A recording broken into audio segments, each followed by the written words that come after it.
አገኘኋት በጣም ቆይቻለሁ። አግኝቻት አላቅም። ይሄን ነገር ደግሞ አሳፋሪ ስራ የምትሰራው ኤደን ነው የምትሆነው። እኔ ለጎዳች መስሏት ይሄን ነገር አርጋለች እንጂ እኔ ምንም የማውቀው ነገር የለም ብላ ነበረ ስትምልለት የነበረው።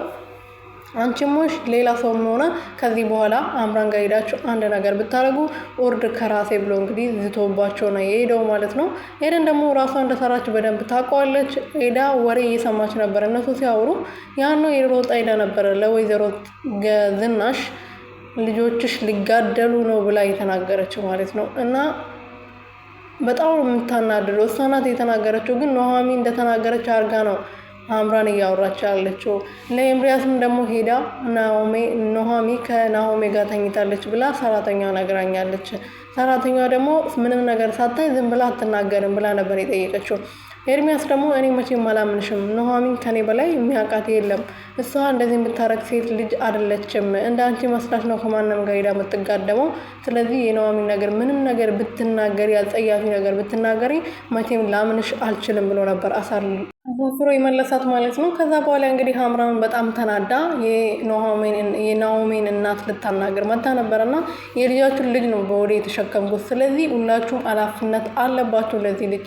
ስለዚህ የእናንተ ስም ይሄ የምትኮሩበት ስማችሁ ሳላጠፋ በፊት ጓዜን ጠቅልዬ እዚህ ቤት ከመግባቴ በፊት ልጃችሁን ተቀብላችሁ ከናሆሜ ጋር ብታስታርቁኝ ይሻላችኋል፣ ስማችሁን አጠፋዋለሁ ብላ ነበረ ስትዝትባት የነበረው ማለት ነው።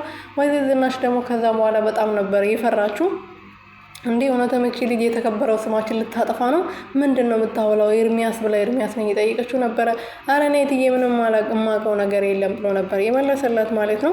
ኑሃሚዬ ደግሞ በጣም ተስፋ ቆርጣለች። በማርገዟ ምክንያት ምንም ነገር እየታያት አይደለም። ከዛ ቤት መውጣት ትፈልጋለች። አባዬ እባክህ እኔ የሆነ ነገር ሳልሆን ከዚህ ቤት ተያይዘን እንጥፋ፣ ጎዳና እንኳን እንኖር ብላ ነበር ስትጠይቀው የነበረው።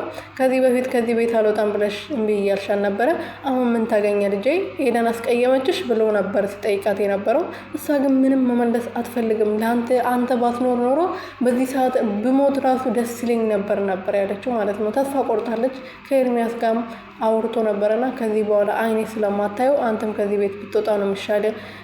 ማናችሁም እኔ ላይ ብትፈልጉ ኤደንን ከእኔም ለመጉዳት ሴራ ብታሴር ሴራውን ራሷ ነው የሚወጣላት። እኔን አታገኘኝም። እኔ አልቆልኛል፣ በቁሞች ያለው ከአንተ ጋር የተጋደምኩ ቀን አንተን ያፈቀርኩ ቀን ነው በቁሜ የሞትኩት አንተ የተረገምክ ብላ ሰድባ ሄዳለች ማለት ነው። እና አሁን ምን እንደምታረግ አይታወቅም። ከዛ ቤት ባትወጣና ለኤርሚያስ ሁሉም ነገር ብትናገር፣ ኤርሚያስ ደግሞ በዚህ በኩል ከሷ ልጅ እንዲኖረው በጣም ይፈልጋል። ያው አባቷ በጣም ቢያዝንባትም ዞሮ ከኤርሚያስ ጋር ይሆናሉ። ይሄ ልጅም ከኤርሚያስ ጋር ሆና ታሳድጓለች ብዬ ተስፋ አደርጋለሁ። አባቷ እንግዲህ አቶ ተሰማ ከናሆሜ ጋር እንድትጋባ ነው የሚፈልገው። ጓደኛው ስል ለክብሩ ስል ልጄ አሁንም ክብረ ንጽህናዋን እዛ እንዳለች ነው ብሎ ነው የሚያስበው። እሷ እንደተኛች እና እንዳረገዘች ምንም የሚያውቀው ታሪክ የለም ማለት ነው። በተደጋጋሚ ጠይቆ ነበረ። እሷ ግን ምንም አልተፈጠረም ብላ ነበር